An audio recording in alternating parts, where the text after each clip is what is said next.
What is going on, guys? Welcome back to the channel. In this episode, we're going to be replacing the wheel bearings on this 2010 Chevy Malibu. Let's get to it.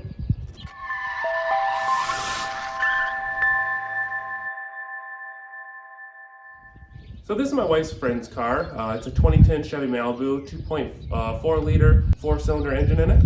Car is running great, got like 250,000 miles on it, but just recently it started making a weird humming noise in the front. She took it to the mechanic and they diagnosed it as being a bad wheel bearing. So it's the front right passenger wheel bearing, and you know what? While we're in there, we're just gonna go ahead and replace them both. So we're gonna go ahead and take you through the journey of replacing them both. So if you got like a humming noise, a rattling noise coming from the front, it gets louder if you turn left or right, putting weight on one side or the other more. It's probably a bad wheel bearing and you're probably gonna want to replace them. So we're gonna go ahead and replace them on this Chevy Malibu here. It's gonna be very similar to like a G6 or Cobalt or G5 or anything like that. And when we're halfway through, I'll show you the product that we got, so that way you can click the link down to the bottom and you can get your own wheel bearings. I got mine off Amazon, so I'll share with you which ones we're getting. And yeah, let's go ahead and just jump right into this. So the first thing you're gonna wanna do is go ahead and jack the car up. There are a couple jacking up points right here and right below, and then you can go ahead and set your jack stands. I set mine on the body mounts to get them out of the way of the wheel bearings and any type of movement or control arms. So you can go ahead and set yours up like that and get your car off the ground so that way you can take off the wheel. Next, using your 19mm, we're just going to remove the wheel stud.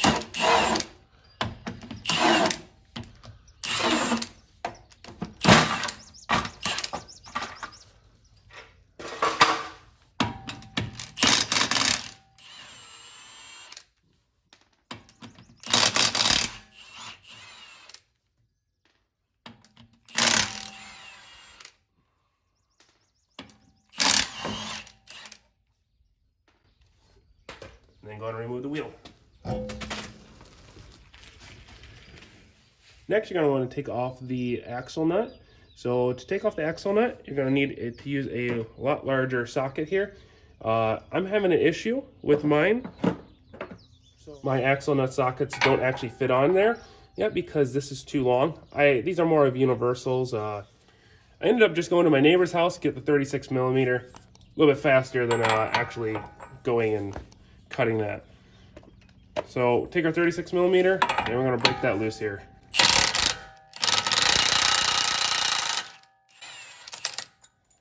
There we go, got that axle nut off. Next, we're going to take our 14mm here and we're going to loosen up the two caliper bolts.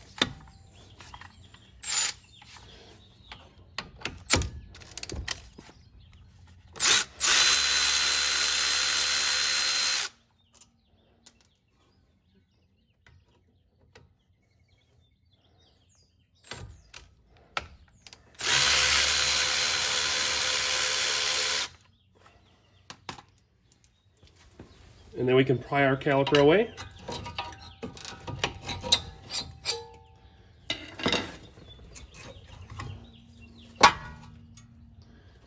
Now with the caliper out of the way, we can loosen up the caliper bracket bolts. So those bracket bolts are right behind here. So we got one and we got two right there.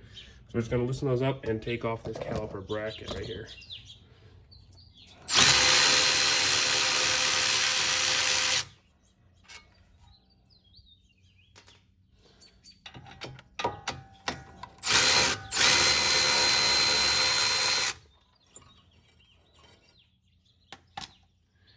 And there we go. Now we can go ahead and remove the brake rotor. Next, you're going to want to remove the ABS cable.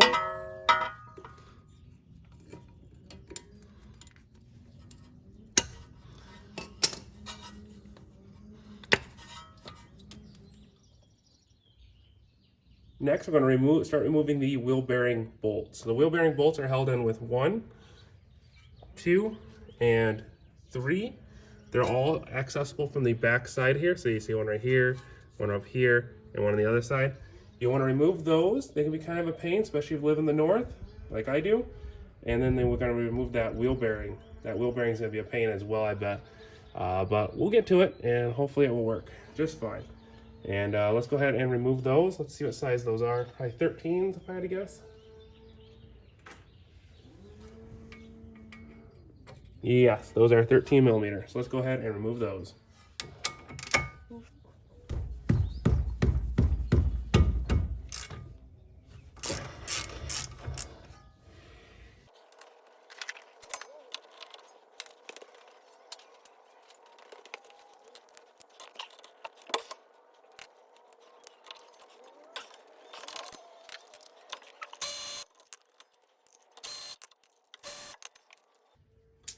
There we go, all 3 bolts loose. Next, we can start attempting to beat this hub loose. Now, there are special tools for this, especially for people up here in the north. Like I said, this is going to be seized on here. It's going to be a pain to get off, probably. So I just got my 5-pound sledgehammer here, and we're just going to go ahead and beat right there. Hopefully, we can get it to come loose. We'll probably turn the wheels a little bit to the side so that way I can get a little bit of rocking back and forth. Might get a couple screwdrivers in here, trying to knock it loose as well, kind of pry it out. We'll just see. They all come out different, but like I said, there's special tools for this that you can use that bolt onto the studs and have lots of leverage and stuff like that. So we're just going to do it this way for now.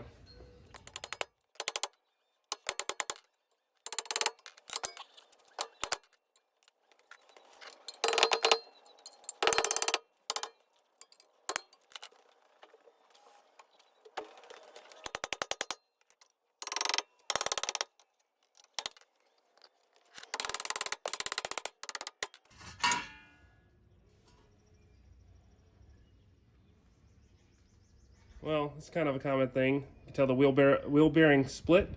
You can see that this wheel speed sensor stuff is in there. So these were pretty bad. So we got to get the rest of the wheel sensor out.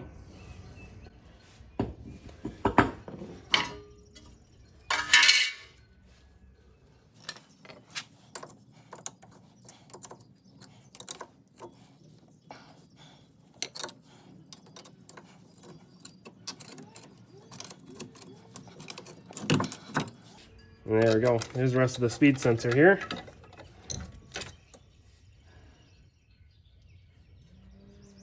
Or we got new ones of those. There we go. All right, so these are the new wheel hubs. They come in a pair when you purchase them on Amazon, at least mine did. And I'll have a link down in the description below. 5-lug wheel hubs with the sensor on it. So should be everything we need to go ahead and install back on there. They look good, and let's go ahead and start installing them. So once you're ready to reinstall the new ones, you're gonna want to clean up all of this debris in here. It's just nasty, caked and stuff like that. So just go ahead and get a wire wheel or anything you can in here to clean up that surrounding area.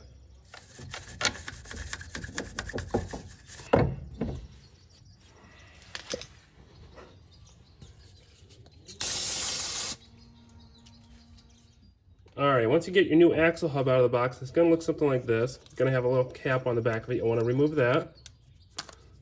And then take note where the sensor is. So the sensor is going to need to go in this hole right here because it's the only spot that has a little lip for it. And then we're going to also throw some anti-seize around all the way around here so that way the next person that has to do this hopefully won't have a hard time. We didn't have a hard time, so hopefully the next person won't.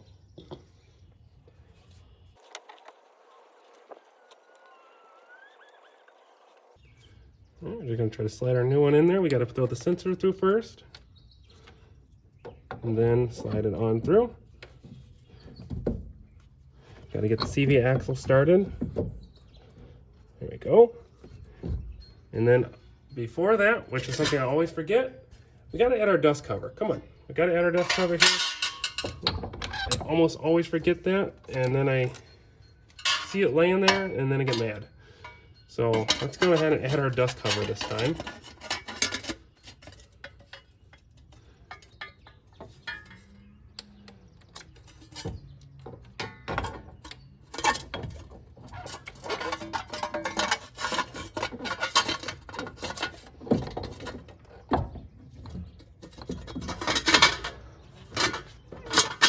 All right, that's where we need to be with it. Let's go ahead and see if we can start a couple of bolts.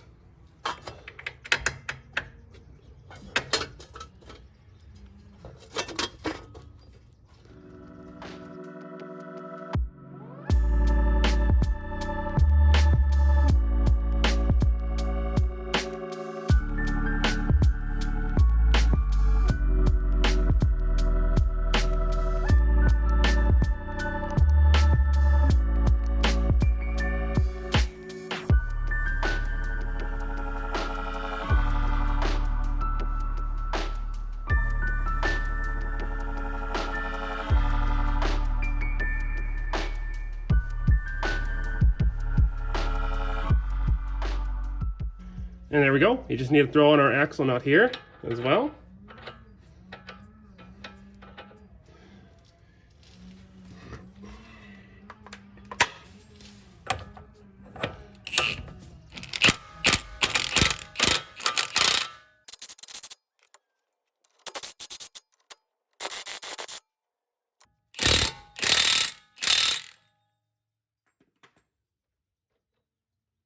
There we go. We'll go ahead and torque that once we get it back on the ground there. It'll be a little bit easier with the wheel off, but the center axle hub is still shown. So we'll go ahead and tighten those up when we put that back down on the ground. Next, we're going to need to just go ahead and lube up that new hub surface, so that way we can put on that new rotor, or that existing rotor if you're just putting the old ones back on like me. So just gonna get it everywhere. Be nice to the next person that has to take off those rotors. There we go. Rotor's back on. Let's get the brake caliper bracket back on. If you left the brake pads on it like I did, it'll be nice and easy.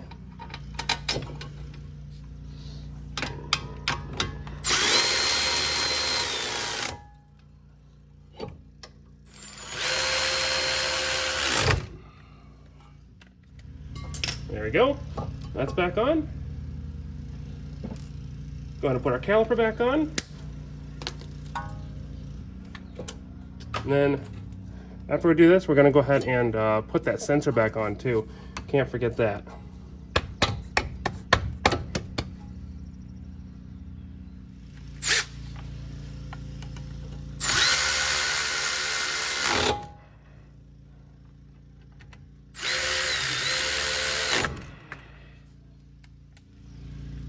And there we go. We are now back on. Everything's looking good.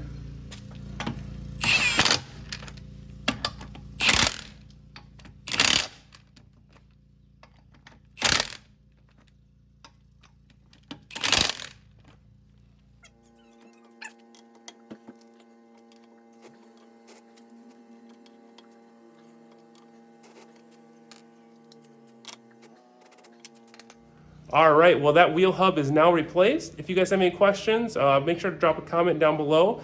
It should be the same for the driver's side if you're going to do the driver's side, so you can use this video for either or.